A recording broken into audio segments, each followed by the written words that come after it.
할렐루야. 이 시간도 우리 주님을 찬양하며 우리 마음껏 즐기시는 귀하고 복된 시간 되시기를 간절히 소망합니다. 우리 잠언서에 보시면 지식이 없어서 결국에는 망한다라고 말씀합니다. 과연 그것이 무슨 얘기일까? 곰곰이 생각을 한번 해보았어요. 그것이 과연 무슨 얘기일까 묵상을 해보니까 이게 무슨 얘기냐면요, 지식이 없다. 지금 잠언서에서 얘기하고 있는 이 지혜는요, 세상의 지혜와 지식이 아니라 하나님을 아는 이 지혜와 지식입니다. 하나님을 아는 지식이 없으니 하나님의 말씀이 하나님의 말씀으로 들리지 않는다는 겁니다.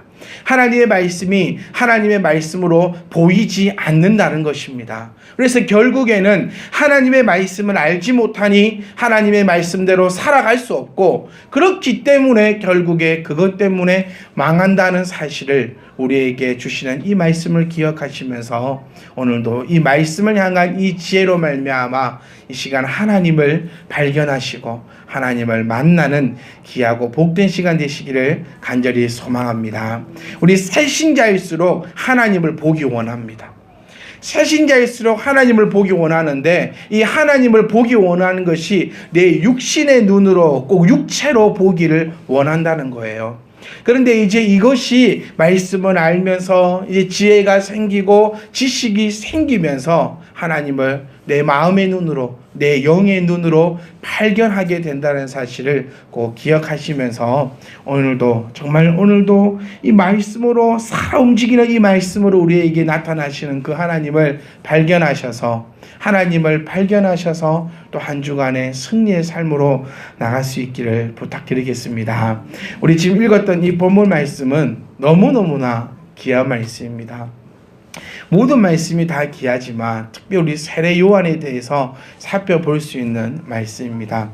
우리 세례 요한을 얘기할 때에 이렇게 얘기합니다. 구약과 신약을, 구약의 마지막 선지자요, 신약의 처음이자 마지막 선지자 세례 요한, 구약과 신약을 열어주는 그런 자로 우리는 다 알고 있는데, 어떻게 해서 그렇게 나타나는가? 오늘 이 말씀을 통해서 우리에게 나타나고 있다는 겁니다. 9절부터 10절 말씀을 보시면요, 9절과 10절과 11절과 12절의 말씀은 구약과 신약이다 라고 바라볼 수 있습니다. 보세요. 우리 10절 말씀 보시면 도끼를 뿌리에 놓였다라고 표현하고 있습니다. 이것이 무엇이냐면 구약입니다. 구약은요, 모두가 메시아를 기다렸습니다. 신약인 우리도 지금 누구를 기다리는 신앙입니까? 재림하실 예수님을 기다리는 신앙입니다. 제가 여러분께 한번 질문하고 싶어요. 예수님이 지금 오시면 됩니까? 안 됩니까? 지금 오시면 됩니까? 안 됩니까? 금방 제가 여쭈었을 때 우리의 신앙은 무슨 신앙이냐 했을 때 모두가 재림을 기다리는 신앙이다. 그래서 제가 그러면 여러분 지금 주님이 오시면 됩니까? 안 됩니까? 물었을 때 저보다 표정을 봤을 때는 안 된다는 것 같아요. 이게 앞뒤가 안 맞아요. 그렇지 않아요? 기도 얼마나, 내일 모레 미국 갈 건데 지금 주님 오시면, 네? 오늘 새벽에 오사카 갈 건데 그만큼 기다렸는데 오늘 주님이 오시면, 진짜 어떠세요? 지금 주님이 오신다면? 네, 좋습니다. 네, 이제 살 만큼 살았고 자식들 다 키워봤고 그래서 좋습니까? 아니 어떻습니까? 진짜로 주님이 오신다. 공통점이에요. 구약에도 메시아를 기다렸고 지금도 우리가 메시아를 기다리는 이 신약의 사회에 살고 있지만 생각 자체가 틀립니다. 구약에서 기다리는 메시아는요, 우리의 죄를 용서해 주실, 우리의 문제를 해결해 주실, 지금 이 놓여있는 모든 것을 없애게 해 주실 메시아를 기다리는 사람들이 구약의 메시아였고요. 사실 지금 다시 오실 메시아는 심판의 메시아입니다.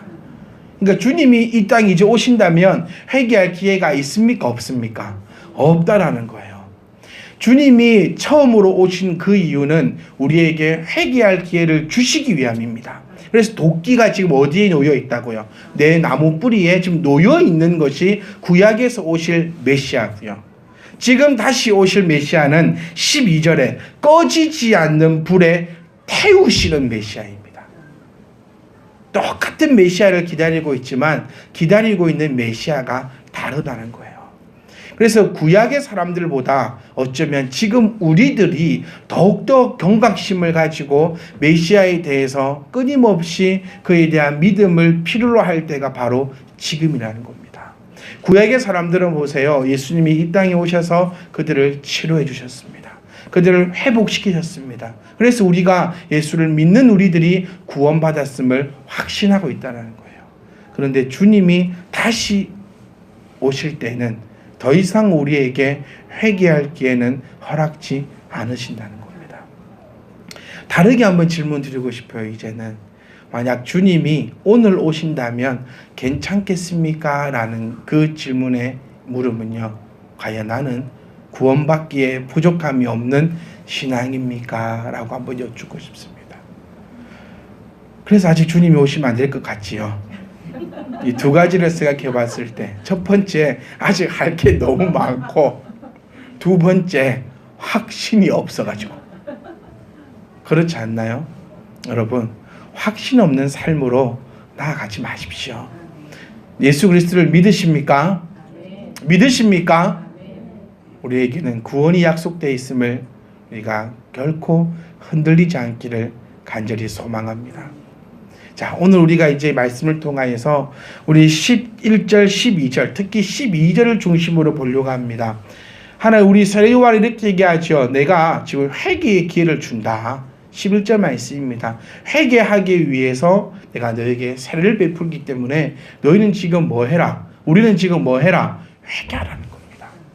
그리고 12절에 무서운 말을 합니다. 알곡과 쭉정이라고 표현하고 있습니다. 그러니까 지금 이 얘기는요, 아브라함의 자손이다 일컬음 받고 있는 우리에게 하는 얘기라는 겁니다. 우리는 쭉정이요, 우리는 알곡이요.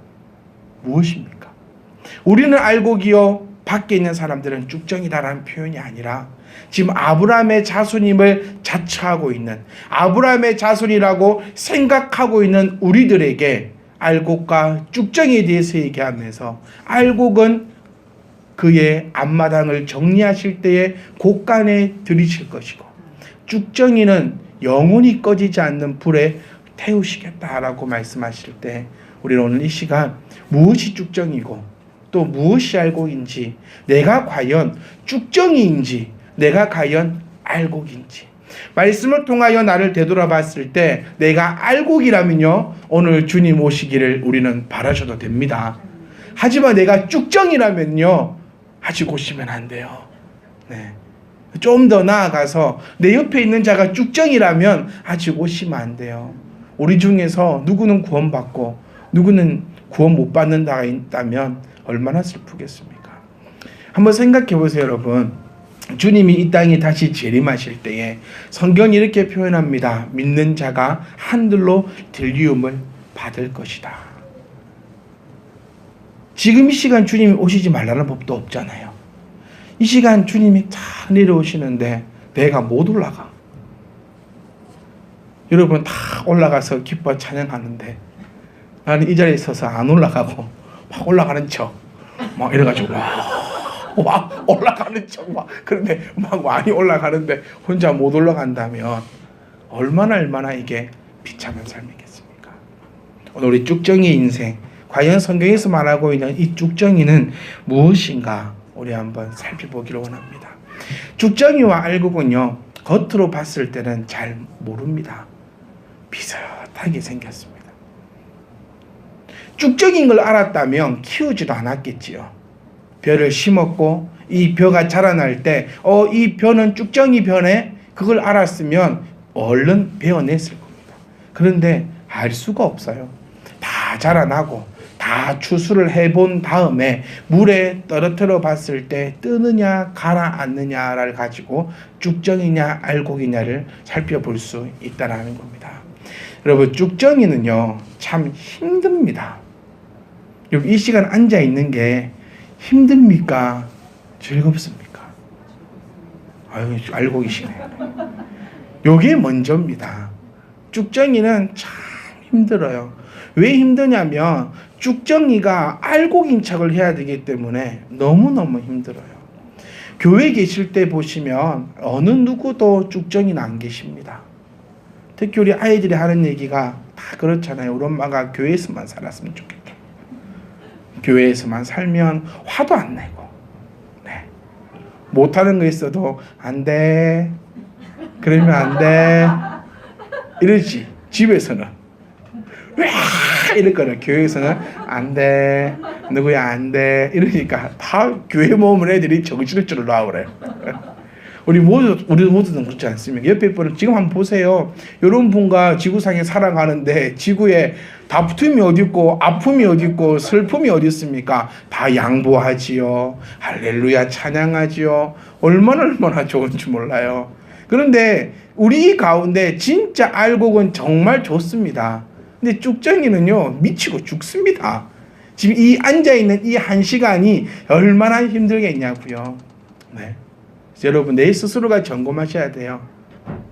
내가 지금 앉아있는 이 시간이 즐거운가? 내가 지금 앉아있는 이 시간이 너무나 힘이 든가? 저는 여행을 할 때마다 그 패키지 여행은요 한 3번 하고 나면 4번째부터는 욕 나옵니다. 왜냐하면 첫 번째 패키지 여행을 가서 가이드가 해주는 얘기를 들으면 정말 가이드가 대단해 보이거든요.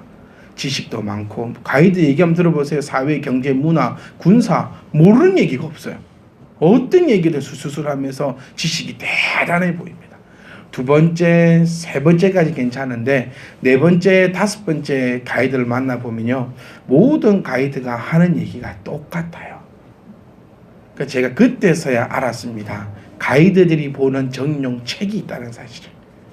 그들이 갖고 있는 그 지식의 그 깊이가 깊은 것이 아니라 한 권의 책을 통하여 그들의 지식이 아주 얕다는 사실이에요. 그런데 그들은 아는 척을 해야 돼요. 모르는 척을 하면 안 됩니다.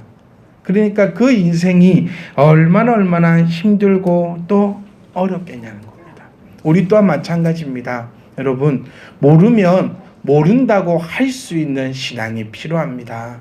앉아서 나 다 아는 척, 나 다 아는 것이냐, 예수님이 누굽니까? 라고 얘기했을 때 잘 모르면서 그것도 몰라? 이렇게 하는 그 척이 얼마나 힘들겠냐는 겁니다. 말씀도 마찬가지입니다. 여러분 명설교는 어떤 게 명설교일까요? 정말 고민 많이 합니다. 한 25분 30분 일주일에 한 번 할 수 있는 이 설교 기간에 정말 어떻게 하면 정말 후회 없는 말씀을 전할 수 있을까 고민을 해봤습니다.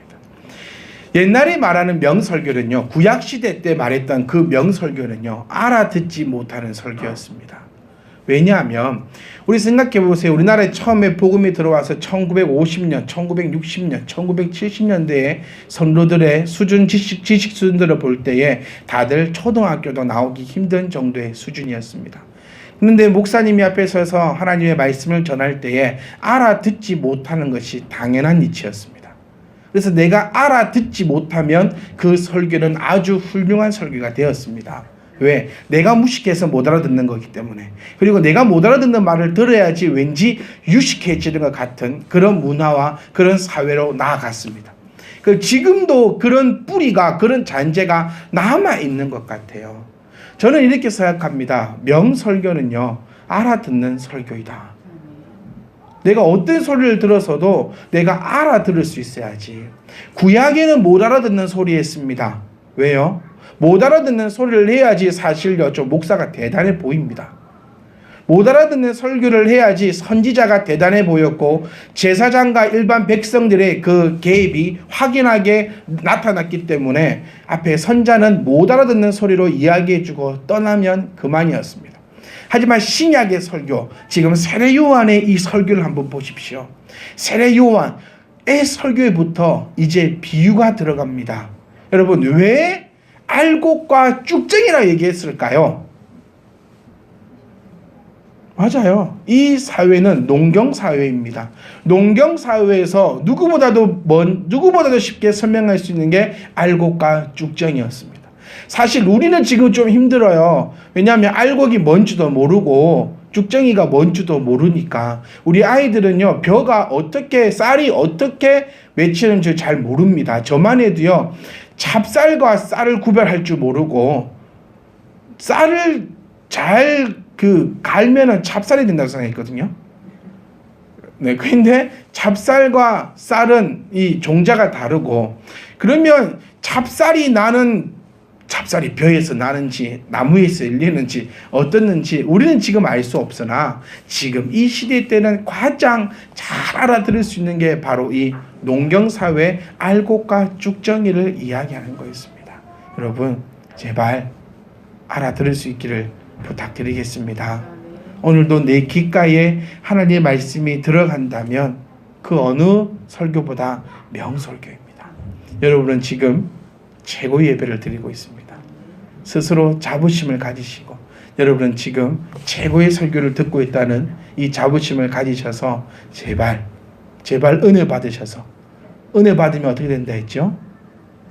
은혜 받으면 미치는 것이 아니라 은혜 받으면 행동합니다. 은혜 받으면 실천합니다. 은혜 받으면 입을 닫습니다. 우리가 지금까지 소위 은혜 받았다라는 사람들 한번 살펴보세요. 저는 성경 백독하는 사람 안 좋아합니다. 말이 많아서. 그 말이 제대로 된 말도 아니고 그 개똥 철학으로 다 알고 있느냐 떠들어서 저는 싫어합니다. 기도원 자주 간다시는 분 저는 싫어합니다. 왜요? 말이 많아서. 은혜 받은 사람은요, 말이 없고 은혜 받은 사람은 행동으로 나타납니다. 근데 꼭 보세요. 은혜 받은 내가 오늘부터 봐라. 오늘부터 내가 어떻게 하는 거 잘 봐라. 내가 오늘부터는 지수야 그러지 않지, 지난주 엄마가 내가 오늘부터 너희들에게 잔소리 하지 않을 것이다. 내가 오늘부터 내가 이런저런 생각으로 이렇게 내가 아브라함을 속으로 생각하지 않고 밖으로 대처했기 때문에 내가 앞으로 이렇게 할 것이다 라고 하는 사람들은요 100% 안 지킵니다. 그런데 진짜 은혜 받은 사람들은요 입을 꾹 다물고 행동으로 보여주는 사람, 이 사람이 바로 알곡이라는 거예요. 사랑하는 성도 여러분, 알곡과 쭉정이는 비슷합니다. 그래서 거기에 대해서 속지 마시고 결정적인 순간에 우리가 정말 알곡으로서 하나님께 나타내는 귀하고 복된 자가 될 수 있기를 간절히 소망합니다. 쭉정이는요 어떤 것도 하지 않으려고 합니다. 아니요, 정확하게 얘기하면 비어 있기 때문에 아무것도 할 수가 없는 사람입니다. 그래서 여러분, 우리는 같이 할 수 있기를 간절히 소망합니다. 우리 지금 같이 여행 중이에요. 우리 이 세상은 여행 중입니다. 우리 본향 천국에 들어가기 전까지 우리는 함께 지금 여행을 하고 있는데, 어디로 가는지보다 누구랑 가는지가 중요하다라고 TV에서 자막으로 많이 나옵니다. 근데 저는 이렇게 말씀드리고 싶어요. 어디로 가는지도 진짜 중요하다고. 좋은 곳에 좋은 사람과 함께 가면 이것보다 더할 나위 없지 않겠습니까? 속담에 이런 말이 있습니다. 뭐로 가도 서울만 가면 된다고. 근데 저는 그렇게 말하고 싶지 않아요. 여러분, 우리 기왕 서울 갈 거면 편안하게 갑시다. 왜 걸어갈 겁니까? 네? 기왕 갈 거 편안하게 가자고요. 우리 기왕 갈 곳이 어딥니까? 천국 아닙니까? 하나님 나라, 그곳이 우리가 기왕 갈 것인데 왜 힘들게 가려고 합니까? 우리는 한 번도 타보지 않았지만 우리 서울 갈 때 이제 그 좋은 버스도 있다 합니다. 또 KTX도 한번 타보세요. 제가 조만간에 향후 50년 안에 그 비행기, 왜 웃냐?